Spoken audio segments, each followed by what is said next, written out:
魏晋南北朝，曹操，然后曹丕篡东汉，曹丕是魏文帝，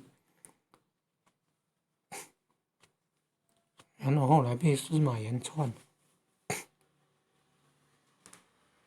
魏蜀三国了鼎立了。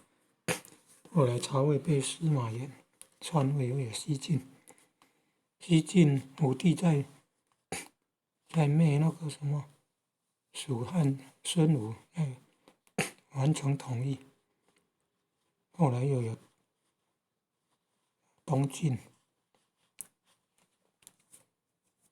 然后56国，然后来东晋后来变刘义篡东晋，有南朝的刘宋，然后宋齐梁陈。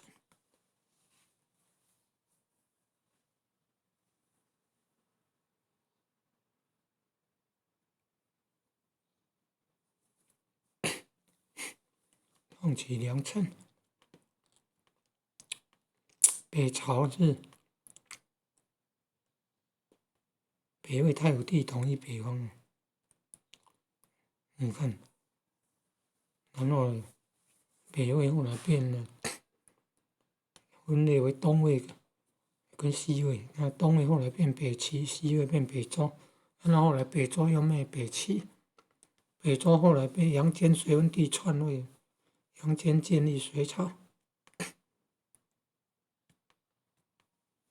杨坚、隋文帝是篡位还是灭？还就是灭了北周了。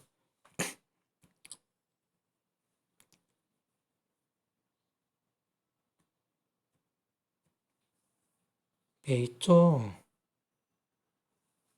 那南朝的陈呢？宋齐梁陈，南朝的陈呢？杨坚、隋文帝呢？不，先有杨坚、隋文帝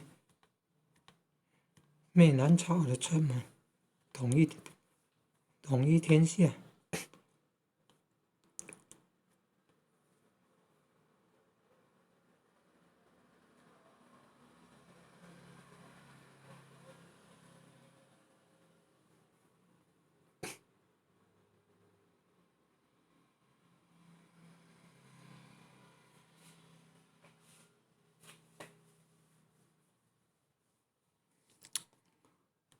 杨坚、隋文帝，后来隋炀帝暴政后来，很快38年就灭了，唐高祖李渊灭了隋朝，然后有唐朝，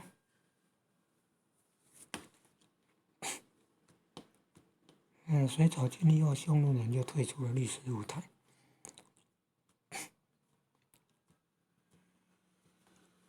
北魏孝文帝汉化，北魏孝文帝汉化最成功了，还迁都到河南洛阳汉化那么成功，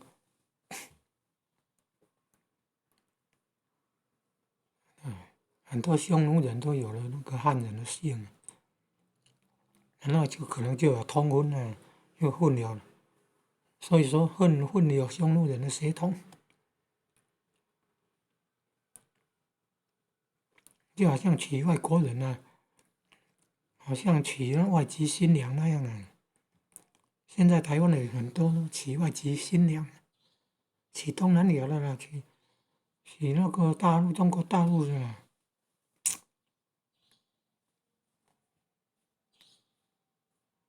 都血统中混合了啦。北匈奴人后来成为欧洲人，向西迁移到欧洲去了。那土耳其是不是跟北匈奴人也有关系啊？一般都说这样啊。土耳其啊，那蒙古人也有匈奴人的基因啊，还有待研究啊。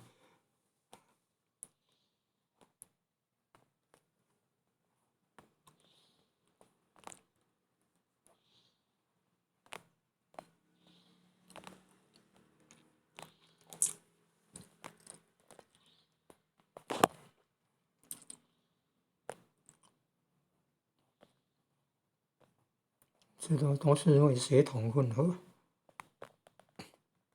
会混血了。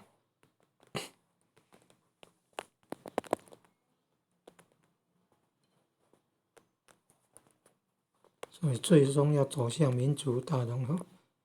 影片里面提到说，现今中国大陆有56个民族，只要和平相处，各族的文化都可以保存下来，各种民族都有他们美丽的服装，各有千秋了哦。